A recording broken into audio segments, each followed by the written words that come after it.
Assalamualaikum warahmatullahi wabarakatuh.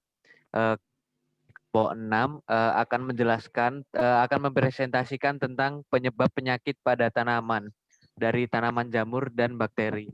Pertama-tama saya akan mengenalkan anggota kelompok 6. Yang pertama ada Destian Prasanto NIM 191, terus Alvina Ulinuha NIM 193. Yang ketiga, Azahra Fadilanisa, NIM 194. Yang keempat, ada Disya Ayu Oktavianisa, NIM 195.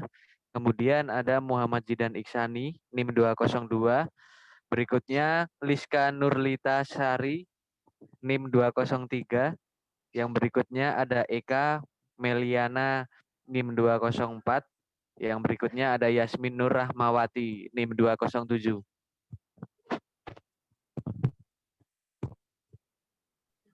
Yang pertama ada penyakit proses fisiologis tanaman yang tidak normal yang disebabkan oleh pengganggu yang mengakibatkan penurunan kuantitas dan kualitas hasil yang diharapkan. Next. Ada beberapa penyebab penyakit dari yang pertama tumbuhan tingkat tinggi, yang kedua nematoda, yang ketiga virus, kemudian bakteri dan jamur.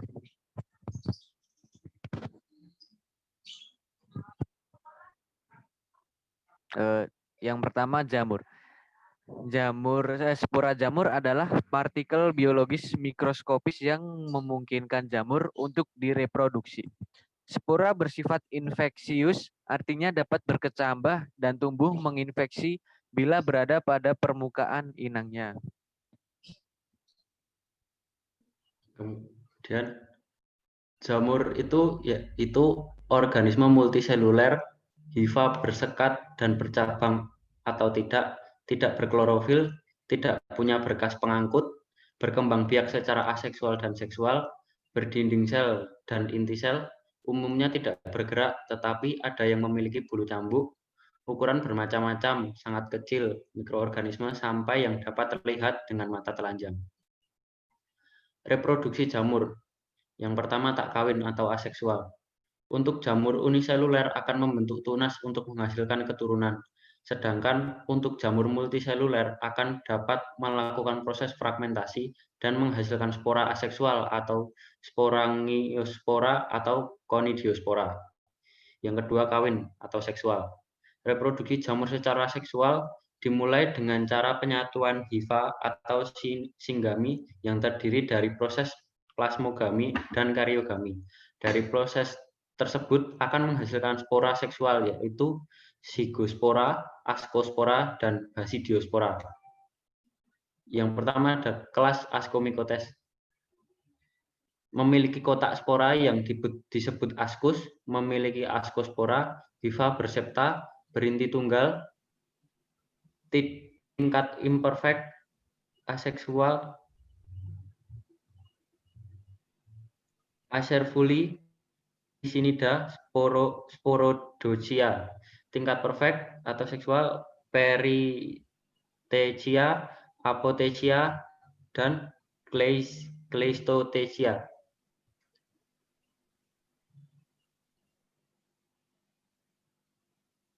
Berikutnya ada contoh dari kelas Ascocetes, yaitu yang pertama Erysippe Gycoracearum, Saerotheca fuliginae, yaitu menyerang tanaman mentimun dan melon, penyebab penyakit embun tepung.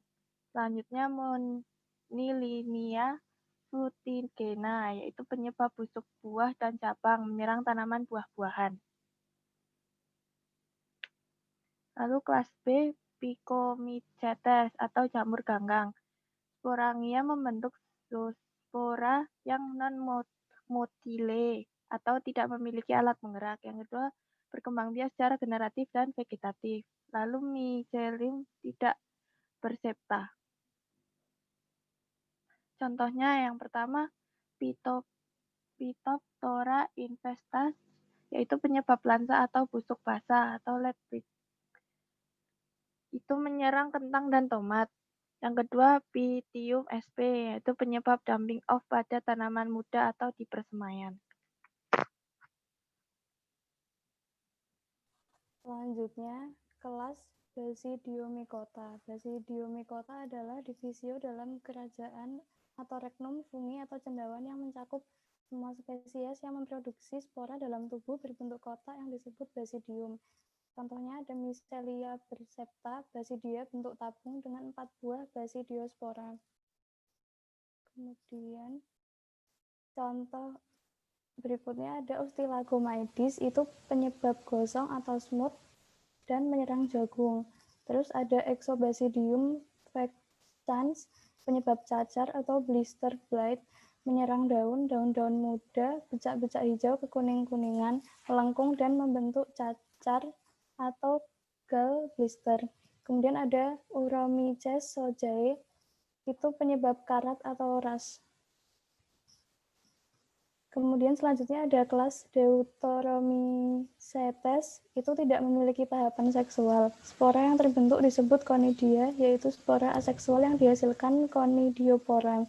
Jenis jamur dari kelas Deuteromycetes adalah Fusarium sp, Grapium sp, Nigrospora sp, Curvularia sp, Cercospora sp, Helmithosporium sp, Alternaria sp, Diplodia sp, Pestalotia sp, Tilaviopsis sp, dan Aspergillus sp.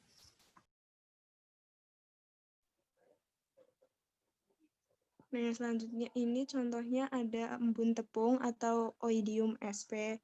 Oidium hevae, penyebab penyakit tepung atau powdery mildew, menyerang daun karet. Contoh yang selanjutnya ada Fusarium oxyporium, penyebab penyakit layu. Ini menyerang kentang dan tomat. Nah, cara menyebabkan penyakit yang pertama itu ada aktif, penetrasi langsung, spora menempel, tabung kecambah, apresorium, tabung penetrasi, Fustoria, menyerap isi sel dan mengeluarkan enzim atau toksin. Yang selanjutnya ada cara penyebaran penyakit. Yang pertama itu melalui air. Percikan air hujan pada bagian tanaman yang mengandung spora dapat menyebarkan spora ke bagian tanaman sebelah atasnya atau ke tanaman yang berada di sebelahnya. Angin. Banyak patogen mempertahankan diri di tempat-tempat terpencil dan dengan bantuan angin dapat menginfeksi pertanaman secara luas di tempat lain. Bahan perbanyakan. Biji yang dipakai untuk benih dapat mengandung patogen dan dapat terbawa ke tempat jauh. Vektor. Serangga yang merupakan hama bagi tanaman dapat sekaligus menjadi vektor bagi jamur patogen yang kebetulan menyerang tanaman yang sama dan disebarkan ke tempat lain. Dan yang terakhir itu ada manusia.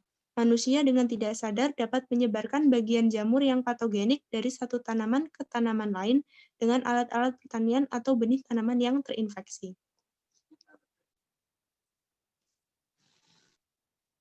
Selanjutnya yaitu adalah bakteri. Bakteri termasuk dalam kelompok prokariotik. Prokariotik ini berarti tidak memiliki membran yang membungkus inti sel. Beberapa bakteri melakukan absorpsi makanan dan dapat melakukan fotosintesis. Bakteri sendiri berperan dalam pembusukan bahan organik atau dekomposisi. Ciri-ciri bakteri itu dia itu uniseluler atau bersel tunggal. Dia berdinding dan selaput sel. Dia berkembang biak secara vegetatif melalui pembelahan sel. Pada medium padat, dia membentuk koloni. Dia bergerak menggunakan flagel, intinya tidak berselaput, dan ukurannya sangat kecil. Kira-kira panjangnya 0,61 sampai 3,5 mikron.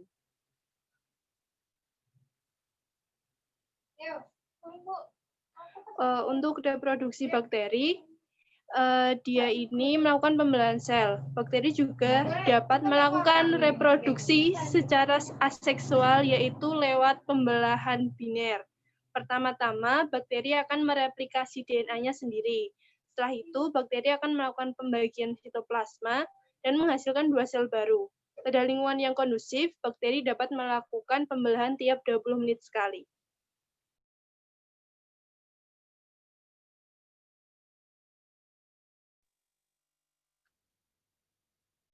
Selanjutnya bakteri kelas Pseudomycetes. Ordonya Pseudomodales, lalu familinya Pseudomanaceae, dan genusnya Pseudomonas dan Xanthomonas. Contohnya Pseudomonas solanacearum, yaitu penyebab penyakit layu pembuluh tanaman Solanaceae.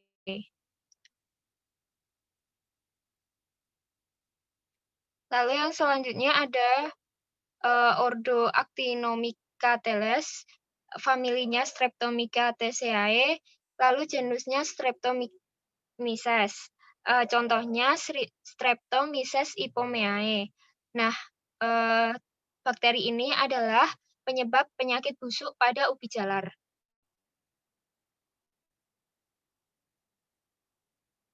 Yang selanjutnya ada ordo Eubacteriales, familinya Rhizobiaceae, genusnya Agrobacterium. Contohnya Agrobacteria tumefaciens yang menyebabkan kutil-kutil pada tumbuhan. Selanjutnya ada cara menyebabkan penyakit. Yang pertama melalui pasif, yang kedua melalui luka, lubang alami atau vektor. Dapat juga bergerak intra atau intraseluler melalui pembelahan sel tanaman dan jaringan pembuluh. Selanjutnya ada mengeluarkan enzim, toksin, zat tumbuh, menghambat jaringan pembuluh. Cara penyebarannya ada 4. Yang pertama air.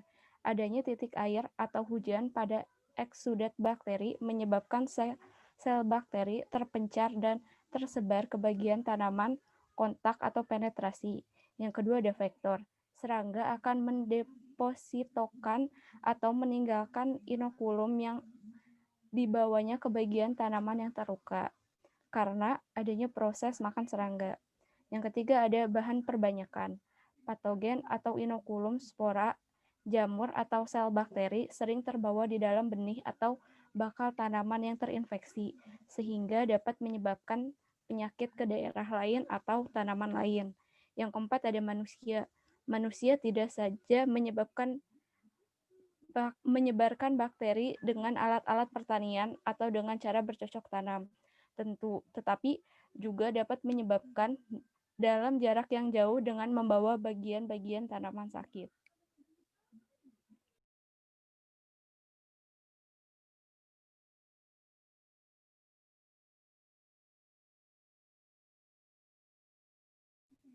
Sekian presentasi dari kelompok kami, kurang lebihnya mohon maaf.